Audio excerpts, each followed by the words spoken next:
Part 1, The Intrusion. Karen Thompson lived in Whispering Pines, a gated community tucked away at the edge of a sprawling forest.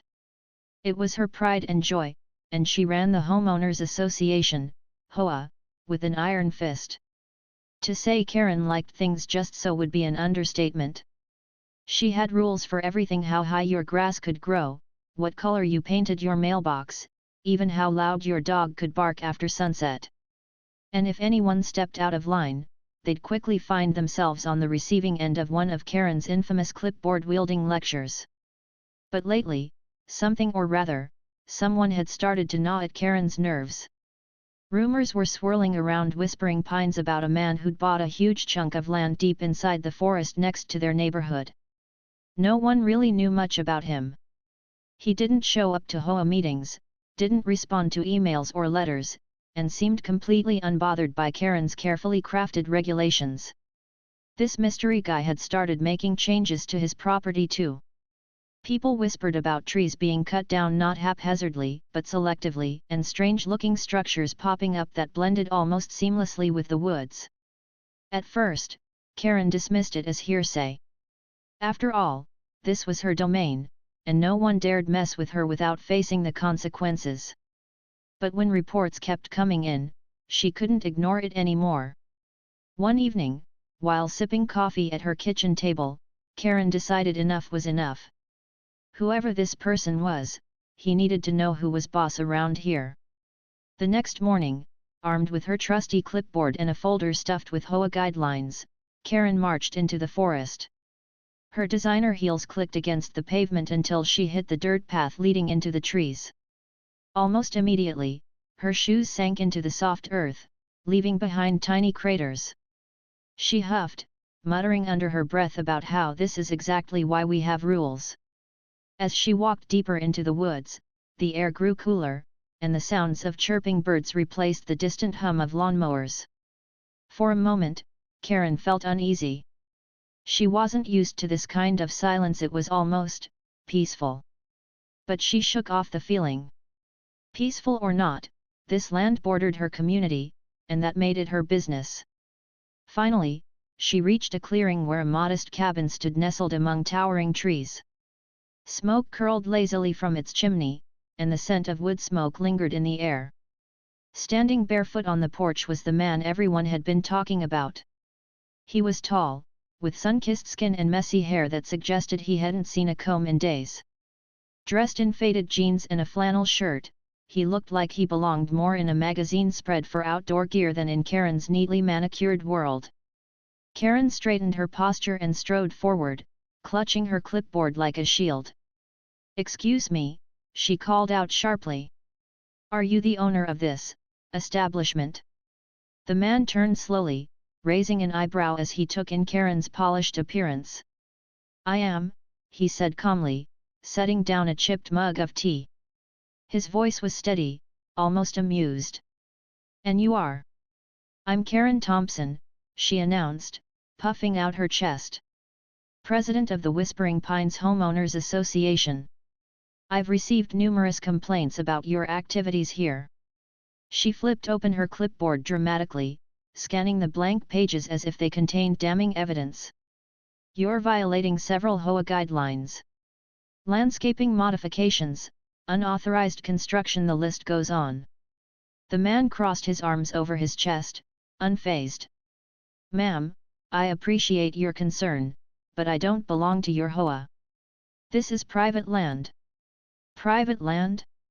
Karen froze, her mouth slightly agape. That couldn't be right. She'd always assumed the entire forest fell under HOA jurisdiction. How could there be private property here? Shaking off her shock, she stammered, "Well, regardless, you're still affecting our community. Whatever this is." She gestured vaguely toward the cabin. "It's disrupting the natural harmony of the area." The man chuckled softly, clearly entertained. "Natural harmony? Ma'am, I think you mean manicured perfection. Look, my name's Elias, and I bought this land years ago. My goal is to restore the ecosystem, not disrupt it. If anything, I'm helping." "Helping?" Karen repeated incredulously. By cutting down trees and building, whatever this monstrosity is. Elias sighed, stepping off the porch. Up close, Karen noticed the calluses on his hands and the faint scar above his eyebrow. There was something rugged yet gentle about him, though she refused to let herself soften. Those weren't random trees, he explained patiently. They were invasive species choking out native plants. And this, he gestured to the cabin, is made entirely from reclaimed materials. I'm living sustainably, something most folks in your neighborhood might want to consider. Karen bristled at the implication. Sustainability doesn't give you the right to ignore proper procedures. You need permits, approvals, and I have them, Elias interrupted smoothly. Reaching into his pocket, he pulled out a folded document and handed it to Karen. She scanned it quickly, her eyes narrowing as she realized it was legitimate. He'd followed every legal requirement, bypassing the HOA altogether because, technically, he didn't need their permission. For the first time in years, Karen found herself speechless. She stood there, gripping her clipboard like a lifeline, unsure of what to do next. Elias watched her silently, his expression unreadable. Finally, she snapped out of it, forcing a tight smile. This isn't over, she muttered before turning on her heel and marching back toward Whispering Pines. As she trudged through the forest, mud caked onto her once pristine heels, Karen vowed to put an end to this nonsense. Elias may have thought he was untouchable, but she wasn't going to let some outsider ruin everything she'd worked so hard to build. Little did she know, this confrontation was only the beginning of a much bigger battle, one that would challenge everything she believed in. To be continued, Part 2, Clash in the Wilderness. Karen stomped back to her car, fuming. Her once immaculate heels were now caked with mud, and her perfectly pressed blouse was damp from the forest's humidity. She couldn't believe what had just happened. Not only had that man Elias managed to outsmart her with his permits and paperwork, but he'd also dared to suggest that her neighborhood needed to change. The audacity! As she drove home, Karen replayed their conversation in her head. Every word Elias had said grated on her nerves. Restore the ecosystem. Live sustainably. What did any of that even mean? To Karen, sustainability meant having solar panels installed on your roof if you wanted to save money on electricity bills, and maybe recycling soda cans. But cutting down trees? Building weird cabins in the middle of nowhere? That wasn't sustainability, it was chaos. By the time she pulled into her driveway, Karen's mind was racing with ideas. This wasn't over, not by a long shot. She marched inside, kicked off her ruined shoes, and grabbed her laptop. It was time to dig deeper. If Elias thought he could get away with ignoring the HOA, he clearly didn't know who he was dealing with. The next day, Karen called an emergency meeting of the HOA board. She laid out everything she knew about Elias, the rumors, the strange structures in the woods, and his refusal to play by her rules. Some members seemed skeptical, but others nodded along eagerly. One woman, whose backyard faced the forest, chimed in with tales of hearing power tools at odd hours. Another claimed to have seen smoke rising from the direction of Elias's property late at night. Karen seized on these stories, painting Elias as a reckless troublemaker who didn't care about the community's peace and quiet. We can't let him do whatever he wants, Karen declared, slamming her fist on the table for emphasis. He's setting a dangerous precedent. If we don't stop him now, what's next? People will start dumping trash in the woods or building illegal sheds in their backyards. Her dramatic flair worked. The board agreed to draft a formal letter demanding Elias comply with HOA guidelines or face legal action. They even hired a lawyer to make sure their language was ironclad. Satisfied, Karen left the meeting feeling like she'd regained control. Little did she know, Elias wasn't about to back down without a fight. When the letter arrived at Elias's cabin a few days later, he read it with a mix of amusement and frustration. He'd expected resistance when he moved here, but this level of hostility was surprising. Still, he wasn't about to let Karen push him around. After all, He'd done nothing wrong. His land, his permits, his vision, it was all above board. Instead of responding directly to the HOA, Elias decided to take matters into his own hands.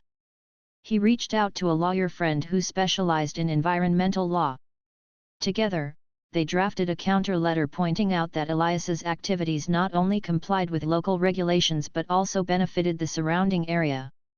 By removing invasive plants and planting native species, he was improving water quality, supporting wildlife, and reducing erosion.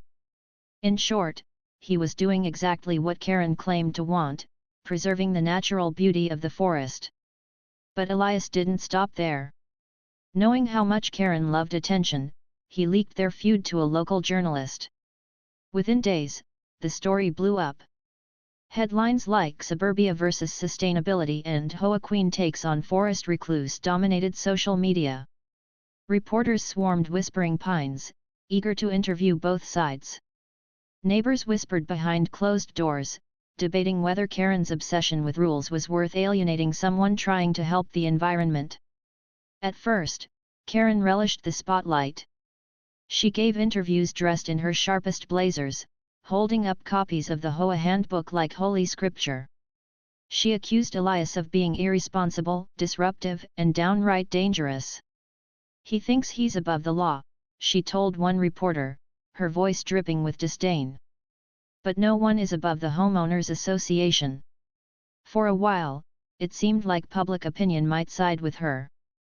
After all, most people liked order. They liked knowing their neighbors followed the same rules they did. But then something unexpected happened. Elias started talking. In his interviews, Elias came across as calm, thoughtful, and deeply passionate about his work. He invited reporters to tour his property, showing them the thriving native plants, the clean stream running through his land, and the birds nesting in the trees he'd planted. He explained how modern development often destroyed ecosystems and why restoring balance was so important. And unlike Karen, who sounded defensive and rigid, Elias spoke with genuine warmth, making it clear he cared more about the forest than winning arguments. The tide began to turn. More and more residents found themselves intrigued by Elias's approach. Some admitted they'd never thought about the impact their manicured lawns and chemical fertilizers had on the environment. Others confessed they admired Elias's courage to live differently. Even a few HOA board members started questioning whether Karen's relentless pursuit of perfection was really in the community's best interest. Frustrated and increasingly paranoid, Karen doubled down on her campaign against Elias. She organized patrols to monitor his property, enlisting volunteers to document every move he made. At night, she sat by her window with binoculars, convinced he was up to something sinister. When garbage cans mysteriously overturned in the neighborhood or power outages occurred, Karen immediately blamed Elias, accusing him of retaliating against her. But Elias remained unfazed. Instead of engaging in petty battles, he focused on his work. He continued clearing invasive species, planting new trees, and building eco-friendly structures. Occasionally, curious neighbors would wander onto his property, drawn by the growing buzz. To Karen's horror, Elias welcomed them warmly, offering tours and answering questions about his methods. One evening, Karen spotted a group of residents gathered near Elias's cabin, laughing and chatting as he showed them around. Watching from afar, she felt a pang of something unfamiliar: jealousy. For years, she'd been the center of attention in Whispering Pines, the person everyone looked to for guidance. Now, it seemed, Elias was stealing her thunder. Determined to regain control, Karen hatched a new plan. She'd expose Elias once and for all. Surely, there had to be skeletons in his closet, some dark secret that would prove he wasn't the saint everyone thought he was. With renewed vigor, she dove into research, scouring public records and old news articles for anything incriminating. What she found shocked her and changed everything. To be continued, Part 3, The Battle Begins. Karen's late-night research session turned into a full-blown obsession. She spent hours scrolling through old records, court documents, and news archives, determined to dig up dirt on Elias. At first, she found nothing unusual, just the usual paperwork tied to his land purchase and permits. But then, buried deep in an environmental organization's newsletter, she stumbled across something that made her heart race. Elias wasn't just some random guy who liked trees. He was a former biologist turned conservationist with a reputation for saving endangered ecosystems. His work had earned him awards, grants, and glowing right UPS in scientific journals. There were photos of him standing knee-deep in swamps, planting mangroves along coastlines, and leading workshops on sustainable living. It all sounded impressive, too impressive for Karen's liking. But what really caught her attention was a tragic story hidden in the fine print. Years ago, Elias's wife and young daughter had died in a car accident caused by reckless drivers speeding through a protected wildlife zone. The crash devastated him, leaving him grief-stricken and disillusioned with society. Afterward, he dropped out of the public eye, retreating to remote areas where he could focus on healing and helping nature recover. For a moment, Karen felt a flicker of sympathy. Losing loved ones must have been unimaginably painful. But just as quickly, her competitive instincts kicked in. This backstory only fueled her determination. If anything, it made Elias more dangerous. People admired heroes, especially ones with tragic pasts. And if the residents of Whispering Pines saw him as some kind of eco-warrior saint, they'd never side with her again. The next morning, Karen called another emergency HOA meeting. This time, she came armed with copies of the articles she'd found. "Listen up," she announced, slamming the papers onto the table. "This isn't just about rules anymore. This man is using our community to push his agenda. He's manipulating people, playing on their emotions, and turning us against each other." Her accusations sparked a heated debate. Some board members agreed with Karen, arguing that Elias's presence was causing division. Others weren't so sure. One older woman spoke up hesitantly, saying, "Maybe we should hear him out. If he's really doing good things for the environment, isn't that worth considering?" Karen shot her a glare sharp enough to cut glass. "Good things? Are you kidding me? He's tearing this neighborhood apart. Do you think those power outages and garbage spills are coincidences? Someone's sabotaging us, and I know exactly who it is." Her dramatic declaration drew murmurs of concern from the group. Power outages had become frequent lately, often lasting hours at a time. Trash cans tipped over almost nightly, spilling wrappers and coffee grounds onto driveways. Even the normally tame deer population seemed bolder, wandering into backyards and nibbling at flower beds. While no one had concrete proof, Karen's theory that Elias was behind it all began to take root. Determined to catch him red-handed, Karen installed hidden cameras around the forest perimeter. She positioned them strategically, pointing toward Elias's property while ensuring they stayed on HOA-owned land to avoid legal trouble. Old. Every evening, she reviewed the footage, scrutinizing every shadow and rustle of leaves. But instead of catching Elias in the act, she saw something unexpected: wildlife. Bears lumbered through the underbrush.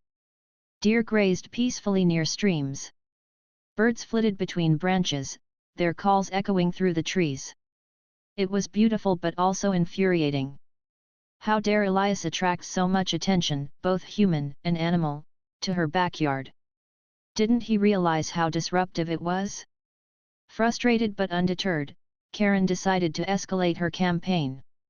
She drafted a petition demanding Elias comply with HOA guidelines or face legal action. Armed with clipboards and pens, she and a few loyal supporters went door to door, gathering signatures. Most residents signed without question, eager to keep the peace. But others hesitated, asking uncomfortable questions. "Why does the honker care so much about his land?" one neighbor asked. "It's not like he's bothering anyone." "He's breaking rules," Karen snapped, clutching her clipboard tightly. "Rules exist for a reason." "But what if those rules aren't working?" another chimed in. "Look at the forest. It's healthier than it's been in years. Maybe we should rethink how we do things." Karen bristled at the suggestion. Rethink? She'd spent decades perfecting the HOA system. Why change something that worked perfectly fine? Meanwhile, cracks began forming within the HOA itself. A handful of members grew disillusioned with Karen's authoritarian tactics. One woman, fed up with Karen's constant nagging, confided in Elias after witnessing her bully another resident during a heated argument. Together, they started organizing secret meetings to discuss alternative ways of coexisting with the forest. These gatherings took place in quiet corners of the neighborhood, a backyard patio here, a cozy living room there. Attendees shared ideas about composting, rainwater harvesting, and reducing chemical use in their gardens. They talked about creating a buffer zone between the development and the forest, planting native shrubs to support local wildlife.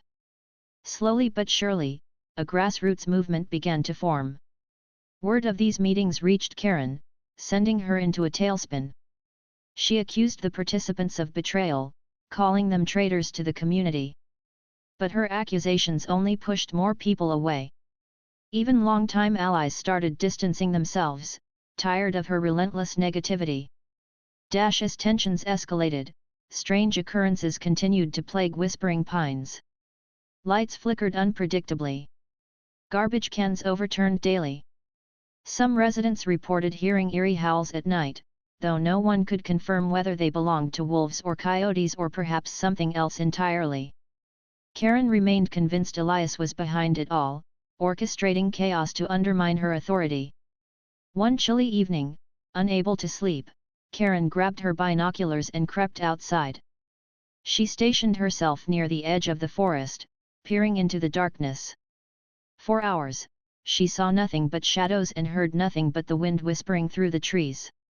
Just as she was about to give up, a figure emerged from the woods. It was Elias. He carried a lantern in one hand and a notebook in the other, jotting down observations as he walked. From her hiding spot, Karen watched him stop beside a stream, crouch down, and examine something closely. Whatever it was, it didn't look sinister. In fact, it looked peaceful. For the first time, doubt crept into Karen's mind. Was she wrong about him? Could Elias truly be as harmless as he claimed? Or was this all part of some elaborate ruse designed to win over the neighbors? Before she could decide, Elias glanced in her direction. Their eyes met briefly before he turned and disappeared back into the forest, leaving Karen alone with her thoughts and her growing uncertainty. To be continued, Part 4, Secrets Unearthed. Karen couldn't shake the image of Elias standing by the stream, his lantern casting a soft glow on the water. That night, as she lay in bed staring at the ceiling, her mind raced with questions. Was he really the villain she'd made him out to be?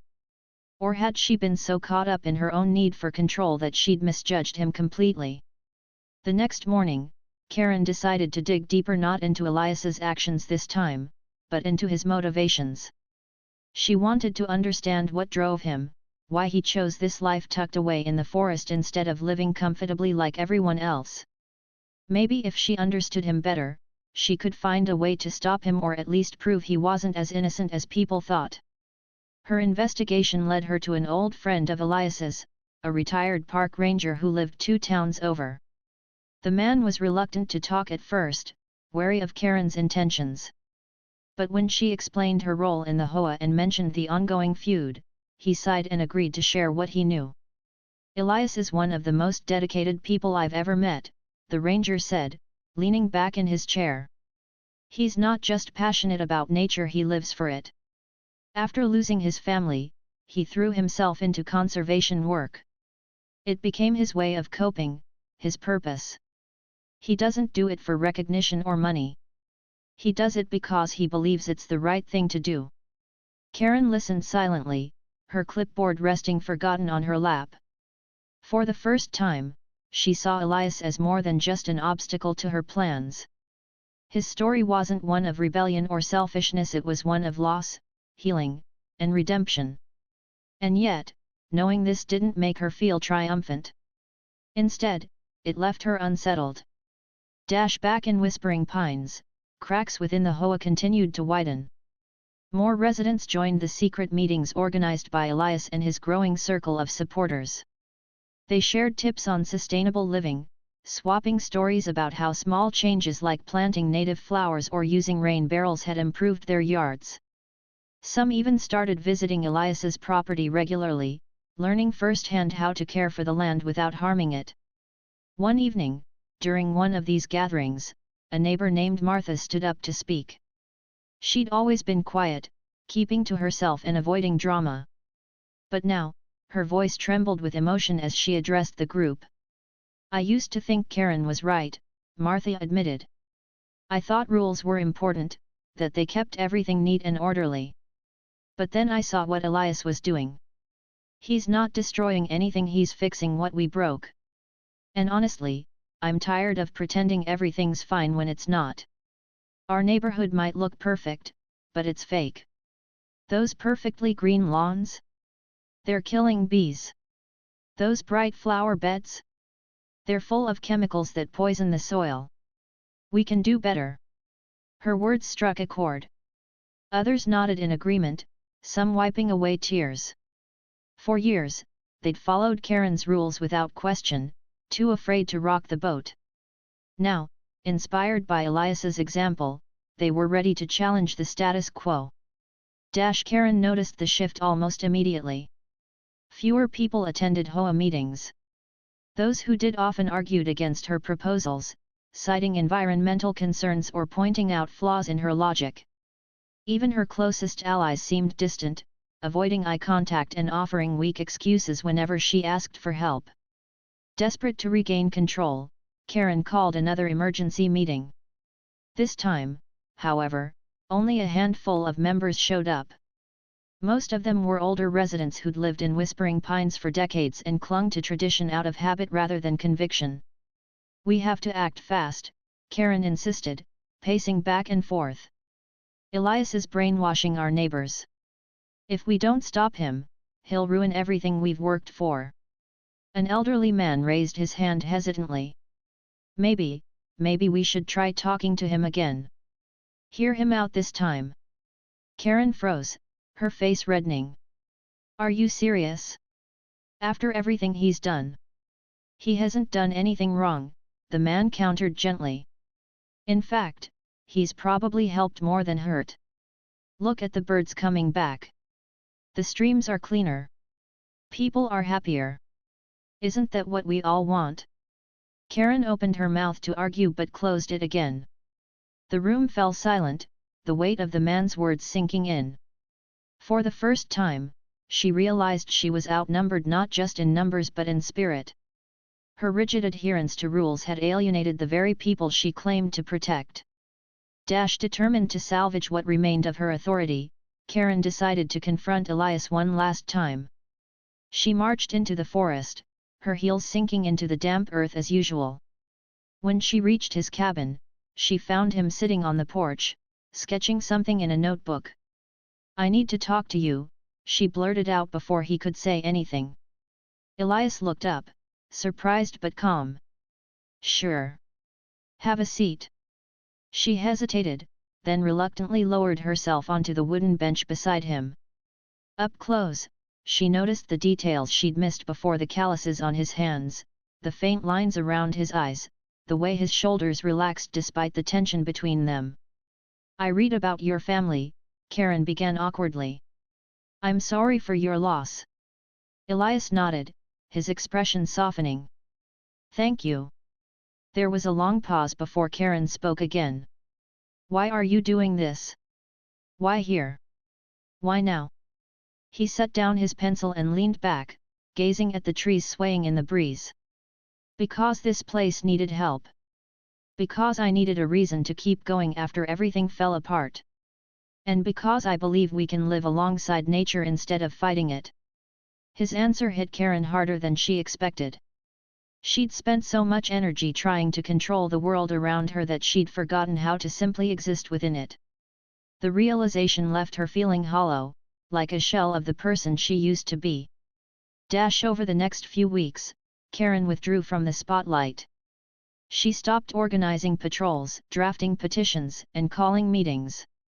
Instead, she spent more time observing from afar the changes happening in Whispering Pines.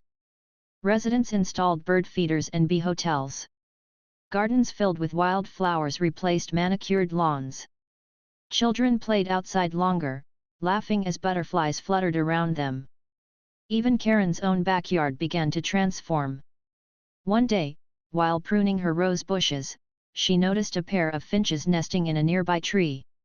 It was a small moment, but it brought her unexpected joy. Slowly, she started asking questions about composting, about native plants, about ways to reduce waste. To her surprise, Elias welcomed her curiosity, offering advice without judgment. By the time autumn arrived, the neighborhood felt different, not less orderly, but richer somehow. The air smelled fresher, the sounds of nature louder. And though Karen still struggled to let go of her need for control, she found herself smiling more often, taking pride in the community's newfound harmony.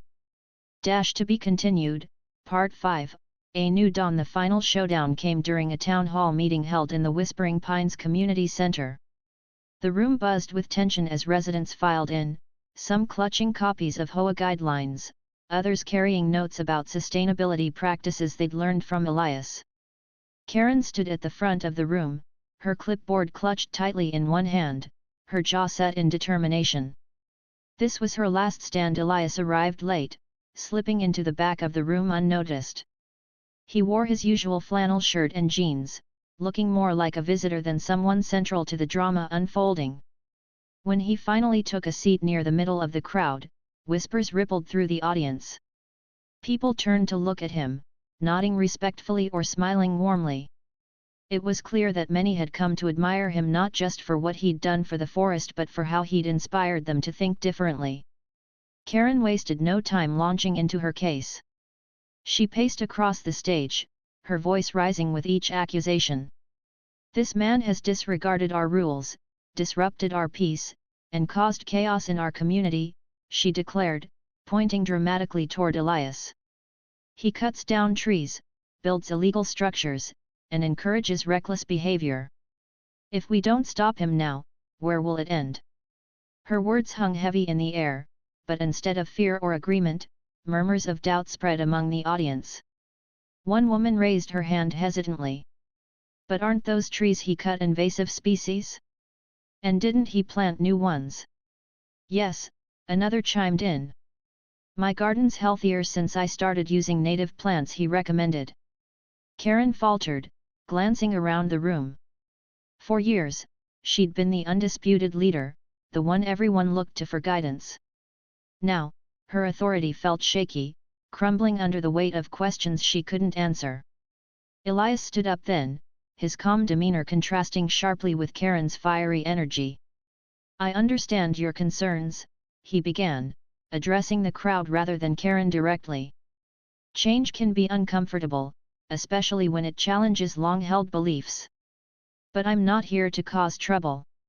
I'm here because I believe we can live better with less waste, fewer chemicals, and more respect for the land we share. He pulled out photos of his property before and after restoration efforts. Streams once choked with debris now flowed freely, barren patches of earth were lush with greenery. He showed charts detailing improvements in water quality, increases in bird populations, and reductions in soil erosion. Each piece of evidence painted a picture of renewal, not destruction. When he finished speaking, the room erupted in applause. Even some of Karen's staunchest supporters clapped reluctantly, unable to deny the proof in front of them. Tears pricked Karen's eyes as she realized she'd lost not just the argument but the trust of her neighbors. After the meeting, people lingered, eager to talk to Elias and thank him for opening their eyes. Some asked for advice on starting compost piles or planting pollinator-friendly gardens. Others simply wanted to shake his hand, expressing gratitude for reminding them of nature's beauty. Karen watched from the sidelines, feeling both defeated and strangely relieved. As much as she hated to admit it, part of her admired Elias's dedication. His quiet confidence, his unwavering belief in doing the right thing. It made her question whether all her rules had ever truly mattered. That evening, she found herself walking toward the forest again, though this time without her clipboard. The path felt familiar now, the crunch of leaves beneath her feet almost comforting. When she reached Elias's cabin, she hesitated before calling out softly, "Can we talk?" Elias appeared on the porch, surprised but welcoming. Of course. They sat together in silence for a while, watching the sun dip below the horizon. Finally, Karen spoke. "I guess I owe you an apology." Elias smiled faintly. "You don't have to apologize. You were trying to protect what matters to you. I get that. But I went too far," Karen admitted, her voice barely above a whisper. "I let my need for control blind me. I see that now." Elias nodded thoughtfully. "Control isn't always bad. Sometimes it keeps things running smoothly. But sometimes, letting go is the hardest and most important thing we can do." Karen absorbed his words, feeling a weight lift off her shoulders. For so long, she'd equated perfection with order, believing that rigid rules were the only way to maintain harmony. Now, she understood there was another kind of balance, one rooted in flexibility, cooperation, and trust. In the months that followed, Whispering Pines transformed. Inspired by Elias's example, residents embraced sustainable practices, trading manicured lawns for wildflower meadows and installing solar panels on their roofs. The HOA board disbanded its strict enforcement policies, opting instead for guidelines that encouraged creativity and environmental stewardship. Even Karen joined in, hosting workshops on eco-friendly gardening and organizing neighborhood cleanup days. As for Elias, he continued living quietly in his cabin, content to watch the ripple effects of his work. Occasionally, curious neighbors would visit, eager to learn more about conservation. He welcomed them warmly, sharing stories and insights without ever seeking recognition. Karen, too, changed. She traded her designer heels for sturdy boots, spending weekends exploring trails she'd once avoided. Her backyard became a haven for birds and butterflies, thanks to the native plants Elias had suggested. And though she still cared deeply about her community, she learned to lead with empathy rather than authority. One crisp spring morning, Karen spotted Elias working in his garden. She approached cautiously, holding 2 steaming cups of coffee. "Peace offering?" she asked, extending 1 cup toward him. Elias chuckled, accepting the gesture. "I think we're past needing peace offerings." "Maybe," Karen said with a small smile. "But I figure it's never a bad idea to start fresh." They stood side by side, sipping their coffee as sunlight filtered through the trees. For the first time in years, Karen felt truly at ease, not because everything was perfect, but because she'd finally learned to embrace imperfection. And somewhere deep in the forest, a pair of finches chirped happily, building a nest in the branches of a newly planted tree. The end.